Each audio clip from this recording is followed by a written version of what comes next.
Hey everybody, welcome to Josh Dell'Aria's Musical Escapades. I'm Josh Dell'Aria, your host, and today we're going across the pond to find one of the best British artists that I've heard in recent years, and a style that's not too commonly used here in America, so I figured I'd share it with you guys. It's actually kind of funny how I stumbled across this band. I think I was just searching kind of randomly for random stuff, and I came across this band, Dutch Uncles. I think it was a search on iTunes. That was just kind of wacky. But from there, I actually went over to YouTube and I listened to some of their stuff, and I was really impressed by it. One of the things that impressed me is that they used usually like a lot of odd, quirky time signatures, like they'd use 5/4 or 7/4 or something like that, or they'd use a lot of syncopation in their music. And so that obviously stood out to me because it makes the music a lot harder to play. Now, the style of music that Dutch Uncles plays is what's called art pop, which it's hard to explain, but once you listen to it, it makes total sense. And in that style, I think Dutch Uncles does a really great job of blending their instruments together to kind of put them in different ways and different things that are really unexpected. Those are the big couple of things that impressed me about Dutch Uncles when I first heard them. So a few years after I first found them, they put out an album called Oh Shudder, and I picked up the song Drips from that album. And if you guys have seen my Facebook page over the last couple of years, you probably saw that was on my honorable mention for the top 20 of 2015, and I thought at the time that the music was pretty awesome. That actually used 5/4 in the, I guess, verses sort of thing. I think they kind of mixed up their verses and chorus, and they used 5/4 for the chorus that was in the place of the verses, and 4/4 for the verses that were in the place of the chorus, and it's very interesting. Anyways, the music I thought was really good, but I thought the lyrics left a little bit to be desired in that song. And by the way, that is a very inappropriate song, especially for young people to be listening to, so make sure if you're going to listen to that one, you have your parents with you if you're under about 17 years old or something like that. Anyhow, Dutch Uncles last year came out with a much more sensitive album, and they called that album Big Balloon. And the song I'm going to play for you here was on that album. It's called Streetlight, and it was the first one that made my top 20 out of their whole catalog of music. And you'll really see a lot of that kind of art pop style. You probably won't see a whole lot of the quirky stuff, like it doesn't have any on-time signature, it doesn't have a whole heck of a lot of syncopation, but there's still a little bit of aspect of that there. I think some of the instruments, the way they're played, is really interesting, and it kind of pops out at you. They definitely have an interesting structure to this song. So anyhow, I'm going to go ahead and play this one for you. It's called Streetlight, like I mentioned, and here it is. I'm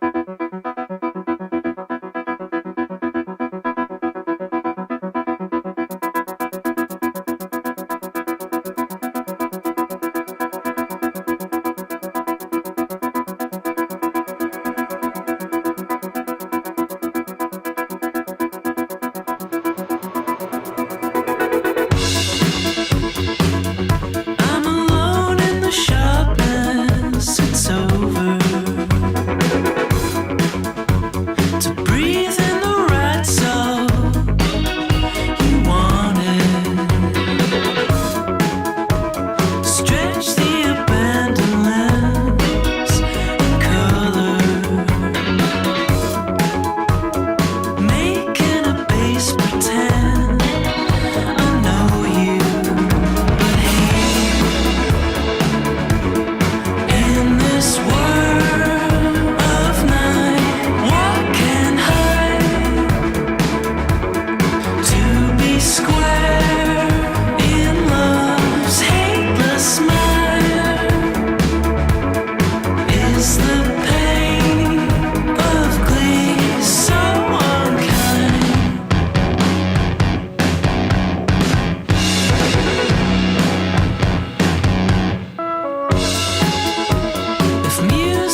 But hey,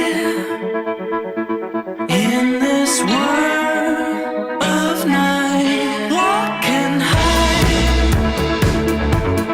to be square in love, hateless smile.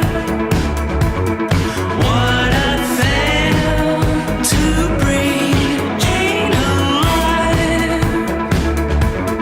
It's not hard to leave luck behind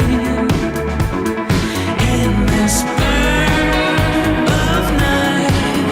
I'm a streetlight. Just come feel my heat like I'm a streetlight.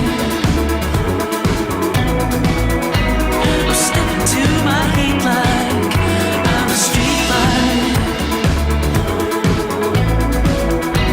Just come feel my heat like I'm a streetlight. Just come feel my heat.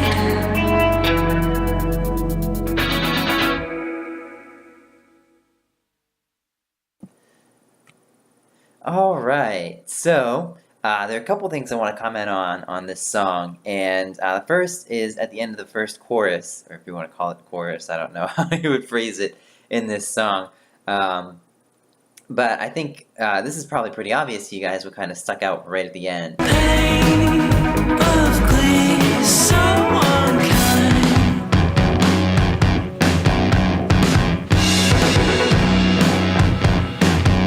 Yeah, right there with that, kind of like keyboard thing right at the end of that big guitar riff. I think the guitar riff is kind of unpredictable enough, especially getting it kind of in there, in that place, and cutting out a lot of other things or making them a lot softer, making that guitar riff stand out was pretty cool. And then to fill that last beat in with the two keyboard notes, I thought that was pretty cool too.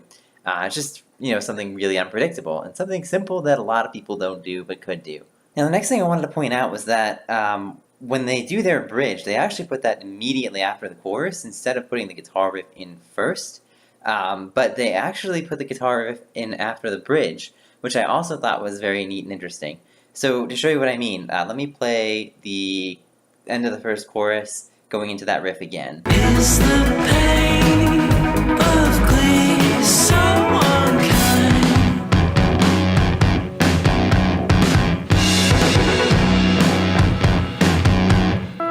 Okay, let me play it here as it is after the bridge. I'll play a little bit of the chorus, and then through the bridge, and then into that riff again. In between this lead, I must try. If anyone's there, or if anyone cares, how'd you know you're scared? If you don't know if you care.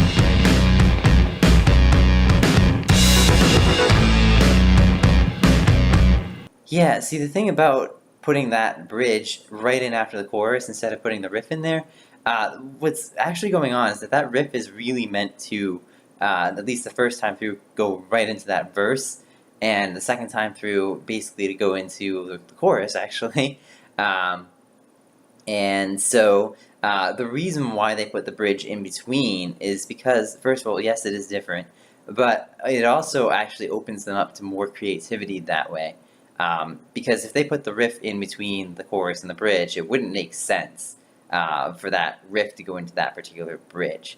And so I thought that was actually pretty ingenious too, to think of it that way and kind of put the song in that order, and that can actually make a big difference. All right, I do want to play the final chorus one quick time because there's a line in it that I think really stands out as it starts to get to the end. But hey, in this world of night, walk and hide, to be square in love, hateless smile. What I fail to breathe ain't alive.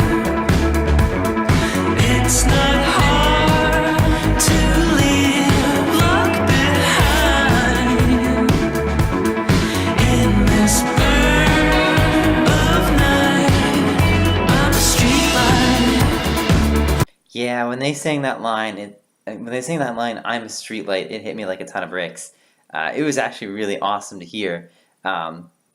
Mainly because what that actually did is it actually changed the entire rhythm of the lyrics of the vocals for the remainder of the song. And so, when you hear that, actually what happens is that they rearrange the vocals and it almost sounds like the song is just completely different, or the chorus at least is completely different, even though they're actually using the exact same rhythms and riffs and the instruments the entire time. And so to me, it just really stood out because it actually just makes you think a lot differently about the rest of the song from that point on. And normally, if the song had been in that rhythm, if the lyrics had been in that same rhythm the entire song, I think that repetition of the line "I'm a streetlight" probably would have been pretty bad. But because in that moment it was a rhythm change with that particular line, I think repeating it actually just kind of solidifies that line in our heads. I do feel like these lyrics are actually better than what Dutch Uncles had in the past. They're a little bit more audible too, which is actually kind of nice, because in the past I feel like their lyrics were really difficult to pick up on. One of the things I should let you know about this song is that Dutch Uncles usually will write about a particular character for an album, usually a fictional character, somebody that they've made up.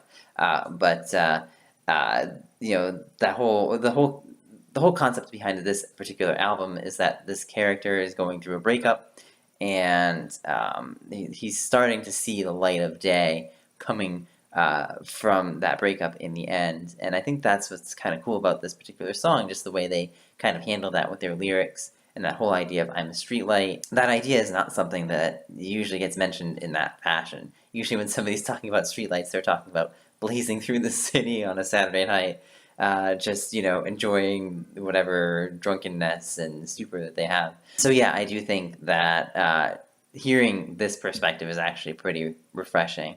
Lastly, I feel like the end of this song sounded like the instruments just kind of all of a sudden disappeared, except for the guitar at the end.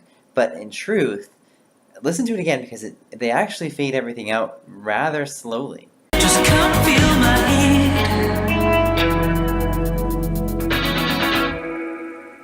Yeah, so the instruments actually fade out. It seems like it's really fast, but it's actually rather slow when you actually kind of dig in and listen to it a couple of times. Feel free to go back a couple of times and listen to that over and over again, because you'll start to hear it a little bit more. Thank you all for watching this video. It's all I have on this song. If you guys do like Dutch Uncles music, you can visit them at dutchuncles.co.uk. Yes, it's a British site. They are British. So that's where you can find all their music. Again, as normal, I will link their social media pages and profiles down in the description.